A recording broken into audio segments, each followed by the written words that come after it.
Good evening everyone, and happy Friday. It is Friday the 11th of February. Thank you very much for joining me. I'm just going to run through some little bits of news that have been confirmed today as regards to travelling over to Tenerife, especially for Brits, if you've got children. If you are new to the channel, a big welcome. I am Andrew. I've lived here in Tenerife for 7 years now, nearly 8. And we do these little regular updates just to keep you all in the know. So if you do want to subscribe, there's loads on the channel, excursions, etc. So do check it out. I've just been out there today actually on the ocean carts, had an absolute blast. I'm going to start the news update where we always do, of course, and that is with a COVID update. Let's see how the figures are going. These are as of yesterday, the 10th of February, on the day that masks are no longer mandatory outdoors. The Canarian government are reviewing the latest alert levels and restrictions. They have changed slightly. I'll run through that in a moment. In terms of COVID cases, new cases in total 1,312. In Tenerife 583, Gran Canaria 477, Fuerteventura 97, La Palma 68, Lanzarote 65, and La Gomera 11. El Hierro also the same with 11, so a lot less rates now. They have dropped down, which is fantastic. In terms of total active cases per island, across all the islands, 105,542 active cases. Tenerife has 49,228. Gran Canaria, 46,561. Fuerteventura, 7,108. Lanzarote, 1,931. La Palma 508, La Gomera 121, and El Hierro 85. So you can see those numbers have come down. The only small issue is, as I said in previous updates, the hospitals here, they're not massive. We haven't got many of them, and they are struggling really with capacity. So that is the reason that we're staying in those higher levels, really, is down to the hospitals. Although contractions, etc., and active cases have come down, and it is pretty safe at the moment, the hospitals still aren't quite, they're still struggling a little bit. So we do stay in level 4 here in Tenerife. However, they have slightly altered level 4. For example, the bars and restaurants can now stay open until 2 AM as long as their license permits it. You can also have a little bit more capacity on the terraces outside, 75%, indoors 40%, and a group size of 6. So they have slightly altered level 4 and made it a little bit less restrictive, which is fantastic. It does show that we're moving in the right direction. Now, I did touch on this little bit of news yesterday. I did do a quick little update just to let you know it was coming, and it is now official. You may have already seen it in the news. It's official now that 12 to 17-year-olds can now come on holiday to the Canary Islands without needing to be fully vaccinated. The Spanish government has confirmed this morning, as of Friday, that they have altered the requirements for entry to Spain for people over 12 and under 18 from countries outside of the European Union or the Schengen area, where access to COVID vaccinations for this group presents difficulties or is not yet possible. So they used to, before they made this change, the kids would have had to be fully vaccinated to get in here. They have changed it. There was a lot of pressure from tourism ministers, health ministers as well, that everyone was just going to start booking Greece, Turkey, etc. instead. It's a shame that they've done it so last minute. I mean, half-term week is this next week. We've got a lot of arrivals this weekend, and a lot of people already changed their holidays.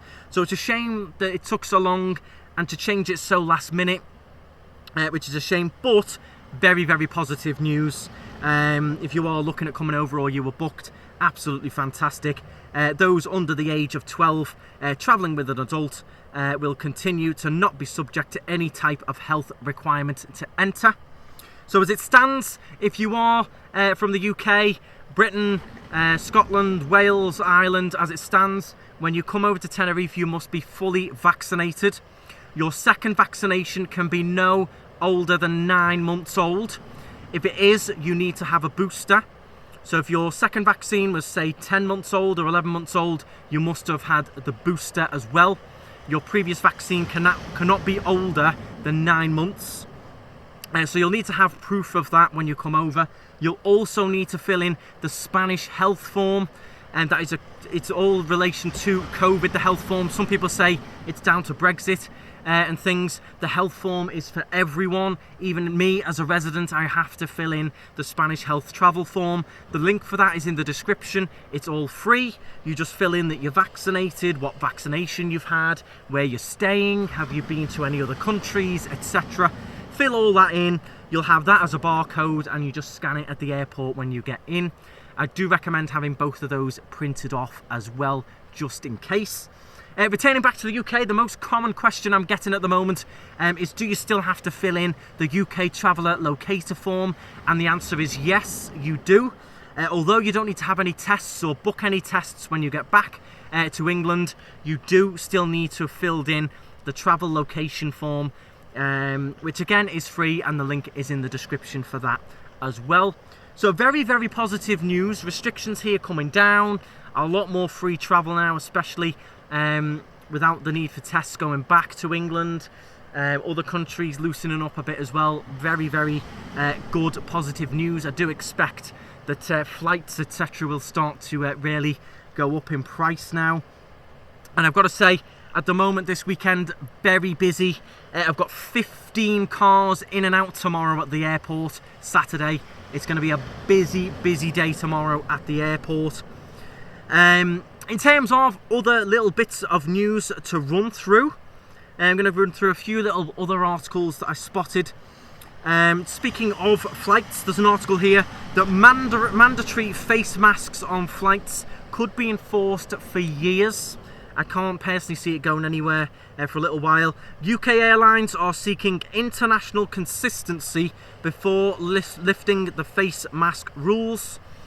When easing the measures with different restrictions around the world, they do want to keep it consistent, and that is that masks should be worn on flights.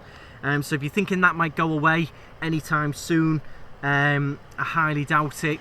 It does, I don't know, there's pros and cons. What I would say is the airlines, the aircrafts are actually very clean.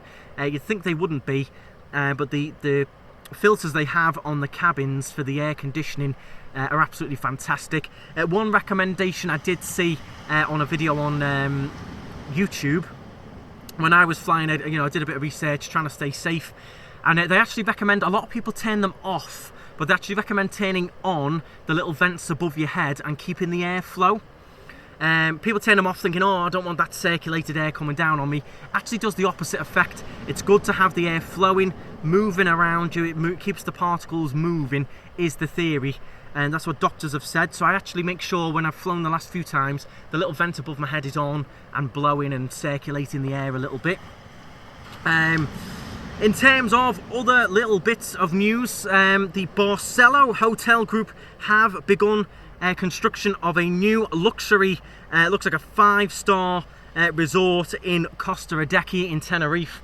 It's going to be called the Royal Hideaway Corrales Villas. It's going to be like villa types, 139 villas and junior suites, which will complete the Royal Hideaway Corrales Resort in La Caleta, Costa Rica.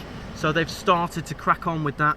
There's going to be some lovely resorts there, especially in the La Caleta area. Bit of an up-and-coming area, especially with these luxury hotels going in. Other little bits, the only other thing I can talk about is the weather. Very, very warm at the moment. We are starting to see the Kalima move on and it become a little bit less stuffy, a little bit less hazy. It's still here a little bit, but it is starting to move on. Thankfully, it's been a glorious day today. The ocean has been lovely and flat. It was a perfect day to do the ocean carts that we just did, your boat trips, etc. Gorgeous day for it, lovely and clear. So if you are heading over next week, have a fantastic time. My biggest recommendation is book your restaurants, book your excursions, book your car hire if you can still find one. I've turned down about 20 people today. It is getting super, super busy for next week. So that's my biggest recommendation. Book your restaurants. If you can't get a reservation, head out early, 5:30, 6, 6:30. You will see a big, big difference.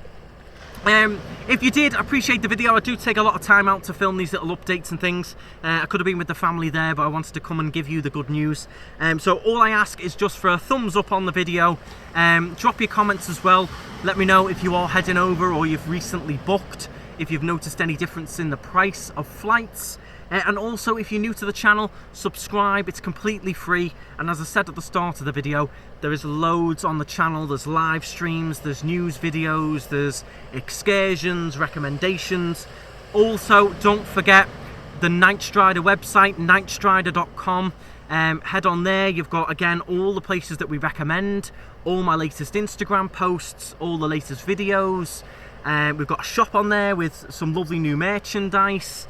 And also little bits of discounts in bars, restaurants, discounts on excursions like the ocean carts today. You can get a discount when you quote KnightStrider.